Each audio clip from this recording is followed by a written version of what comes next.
dari mulai penanaman mangrove, dari mulai mitigasi kawasan pantai dan seterusnya. Tapi saya perlu sampaikan bahwa kita sudah dikondisikan. Kawan-kawan tuh datang kepada saya izin langsung, Bang, kami lelah begini, bertahun-tahun seperti ini.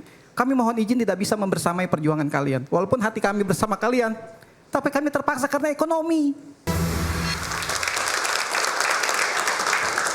Pak Rofi, singkat saja, Anda katanya punya data pagar laut ini sebenarnya sudah terjadi atau sudah ditanam jauh sebelum kasus ini mencuat sekitar tahun 2010-2011. Ya, sebelum zamannya Pak Jokowi itu sudah ada pagar laut. Itu data dari mana Pak Rofi? Tapi, ini ada ini Pak Zaki, dari... Bupati Tangerang ini Mas. Ini kan ada nih pagar lautnya ini. Tuh. Oke, Anda bisa mempertanggungjawabkan hal itu? Oh bisa, kan ini ada fotonya Pak Bupati. Oke. Tahun berapa ya? Ya Pak Bupati diundang aja. Ini sebelum Pak Jokowi, sebelum Pak Jokowi. Mas Andi punya data yang sama juga? Sama. Jadi ini berdasarkan RT RW-nya aja, itu udah jelas. Udah jelas sebelum era kepemimpinan Pak Jokowi ini udah direncanakan. Ini teman-teman Wahid temuan sendiri kok. Berdasarkan RT RW Kabupaten Provinsi Banten kan. Nah, itu udah jelas. Ngapain Pak Jokowi diseret-seret dalam persoalan ini? Oke, silakan Bang. Ya, makanya ini kan apa ya, sebetulnya ini poinnya ke reklamasi. Reklamasi itu jeratnya berulang-ulang kami sampaikan dimulai dari Perda RT RW. Yang paling terakhir adalah RPJP Kabupaten Tangerang gitu ya, pada tahun 2025 ini. Masih menyebutkan juga rencana reklamasi. Bagaimana lantas hubungannya dengan laut? Kan yang jadi krusial inilah ketika munculnya pagar laut itu. Dengan berbagai macam alasan untuk mitigasi bencana lah, memasang inilah terbantahkan. Selesai, kemudian muncul episode kedua yang namanya HGB. HGB ini sebetulnya yang untuk mencari benang merah. Ketika diributkan banyak pihak, mana sebetulnya persinggungan antara kepentingan pagar, kepentingan PSN dengan persinggungan yang disebut dengan PIK itu. Maka beramai-ramailah orang dengan mengarsir, menginduk aplikasi namanya Bumi. Dia tarik. Termasuk kami juga melakukan hal yang sama. Punya ya. ATR BPN ya? Ya, punya ATR BPN. Seperti itu polanya. Nah, sebetulnya yang kita pengen itu adalah saat ini kejujuran. Kami pengen contoh misalnya ada pengusaha itu mirip Pak Yusuf Hamka lah. Dia ngerti gitu ya. Dia nggak tamak, nggak kemudian mengorbankan kepentingan orang banyak. Apalagi sampai dengan melemahkan namanya institusi negara. Persoalan dia nyogok praktek misalnya ke anggota-anggota atau pegawai-pegawai BPN, itu adalah bentuk yang namanya melemahkan institusi negara. Oke.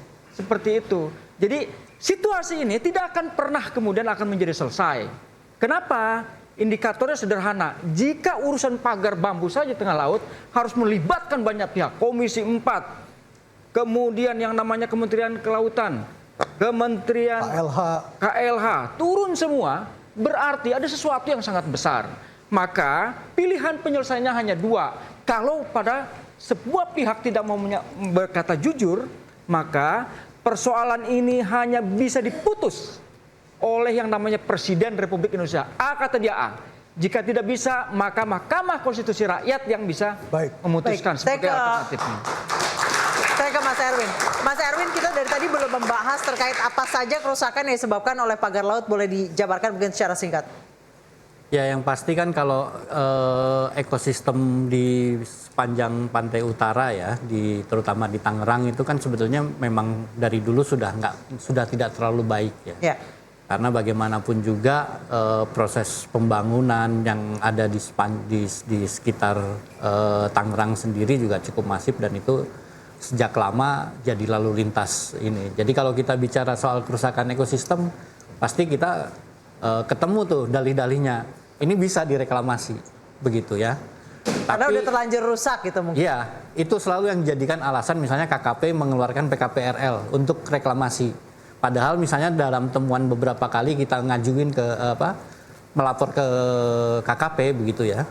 Ketika udah keluar PKPRL-nya, kemudian ternyata di situ ada terumbu karang, mereka pun nggak berani batalin PKPRL-nya. Padahal nggak boleh sebetulnya terumbu karang dirusak. Tetapi kemudian saya balik lagi ke soal ketika terbit Omnibus Law, semua sanksi-sanksi pidana terkait lingkungan itu selalu jadi dihindari oleh para birokrat. Oke. Ya, kemudian ditariknya jadi sanksi administratif.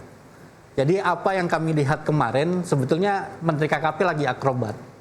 Dia mencoba menarik ulur, nanti kemudian tinggal dikasih denda administratif. Baik. Baru kemudian setelah denda administratif dikeluarkan PKPRL-nya. Baik. Selesai urusan direklamasi. Baik, Tapi saya- pasti tentu itu yang akan sangat dikorbankan nelayan di situ. Nah ya, saya tanya ke Pak Iwan. Pak Iwan, berapa ratus nelayan yang dikorbankan akibat pagar laut sepanjang 30,16 km ini? Kalau data spesifik itu saya tidak punya. Yang punya tentu Himpunan Nelayan Seluruh Indonesia. Ya, tapi saya perlu sampaikan begini. Tadi juga ada pertanyaan kenapa kok baru sekarang menyampaikan ini. Kita dari dulu sudah teriak tentang ini, tapi selalu dia tenggelam. Berita kalau teki miring masuk surat kabar. Kalau talang agak sedikit nggak lempeng gitu masuk. Hal-hal remeh-temeh itu diangkat. Tapi hal-hal seperti ini yang menyentuh kebutuhan dasar masyarakat di Pantura justru malah tidak diangkat. Akhirnya kita bertanya ini pembangunan sebenarnya untuk siapa sih gitu? Apakah untuk kelompok elit kah? Atau memang betul-betul murni adalah untuk masyarakat paling bawah? Nah jadi itu yang pertama. Nah lalu begini, sebetulnya kawan-kawan itu banyak yang membersamai kita sejak awal. Dari mulai penanaman mangrove, dari mulai mitigasi kawasan pantai dan seterusnya. Tapi saya perlu sampaikan bahwa kita sudah dikondisikan. Kawan-kawan tuh datang kepada saya izin langsung, Bang, kami lelah begini, bertahun-tahun seperti ini. Kami mohon izin tidak bisa membersamai perjuangan kalian. Walaupun hati kami bersama kalian, tapi kami terpaksa karena ekonomi. Karena itu jenderal besar kita mengatakan, siapkan 10 peluru. 1 peluru untuk musuhmu, 9 peluru untuk pengkhianat yang ada di dalam barisanmu. Itu yang terjadi sekarang. Masyarakat Banten, Pantura khususnya menderita, sangat-sangat menderita, tapi kita berdusta kepada hati nurani kita sendiri. Itu masalahnya. Jadi kita berharap pembongkaran pagar laut itu bukan hanya lip service, bukan hanya seremoni, tapi tegakkan hukum. Adili pelakunya. Lalu masyarakat di Tangerang Utara akan seperti apa ke depannya? Ada penggelapan informasi terkait PSN tadi. Sekarang baru dibuka, yang PSN ini loh, yang PIK ini loh. Tapi sebelumnya tidak begitu. Informasi ini digelapkan kepada masyarakat. Nah siapa yang menikmati itu? Ya orang-orang yang mendapatkan keuntungan dari situ. Sehingga bisa menekan masyarakat atas nama negara. Lagi-lagi saya katakan, negara dicatut namanya.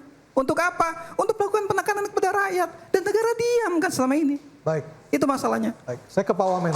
Pak Wamen, supaya kita tidak berlarut-larut dalam kondisi seperti ini, penuh dengan ketidakpastian, apa yang bisa kita harapkan dari Kementerian ATR BPN, Pak Wamen? Baik, terima kasih Mas Aryo. Jadi pertama-tama saya berharap dari sisi Kementerian ATR BPN kita bisa memandang isu ini secara objektif. Betul memang ada kesalahan misalnya, kalaupun hasil investigasi internal yang akan kami lakukan betul-betul ada kesalahan, namun janganlah kita kemudian mengeneralisir bahwa seolah-olah seluruhnya di kantor pertanahan itu seperti itu. Karena kan ada sekitar hampir 100 juta bidang sertifikat bidang tanah yang kita tangani. Dan saya pikir juga tidak semuanya juga seperti ini. Jadi ini juga kepentingan saya selaku Wakil Menteri ATR BPN meminta support dari seluruh masyarakat. Semoga kita semakin baik ke depan. Karena isu ini pun kan juga muncul karena juga keinginan dari Kementerian ATR BPN memiliki satu aplikasi yang namanya Bumi ATR BPN yang bisa diakses oleh siapapun tanpa ada yang kami tutup-tutupi. Kami berusaha juga untuk lebih transparan, lebih akuntabel karena ini juga menjadi salah satu perintah dari Bapak Presiden Prabowo Subianto untuk juga memberikan salah satu tata kelola pemerintahan yang baik, good governance ke depannya. Termasuk ketika pegawai BPN Kabupaten Tangerang bersalah nantinya, itu pasti akan ditindak ya Pak Wamen ya? Secara sanksi dari sisi internal kami tentu bisa mendapatkan tindakan dari sisi sanksi administrasi dan secara kode etik. Dan jika ada unsur pidana maka akan diserahkan kepada kepolisian. Ya itu tentunya menjadi ranah APH kemudiannya. Jadi kami pikir semangat dari komitmen dari Kementerian ATR BPN, perintah dari Bapak Prabowo Subianto khusus kaitannya SHGB dan SHM yang berada di luar garis pantai hasil pantauan dari Badan Informasi Geospasial, kami bisa pastikan pasti akan kami cabut. Baik. Baik, Indonesia sebagai negara dengan garis pantai terpanjang di dunia ini harusnya memang jangan sampai pengelolaan kawasan pesisir jadi carut marut seperti ini ya Haryo ya. Harusnya balik lagi untuk kepentingan rakyat, sebesar-besarnya untuk kemaslahatan umat. Betul sekali. Akhir kita saya Anissa Dasuki. Saya Aryo Ardi, terima kasih Anda bersama kami di Interupsi. Kita akan kembali lagi minggu depan dengan topik dan tema yang berbeda.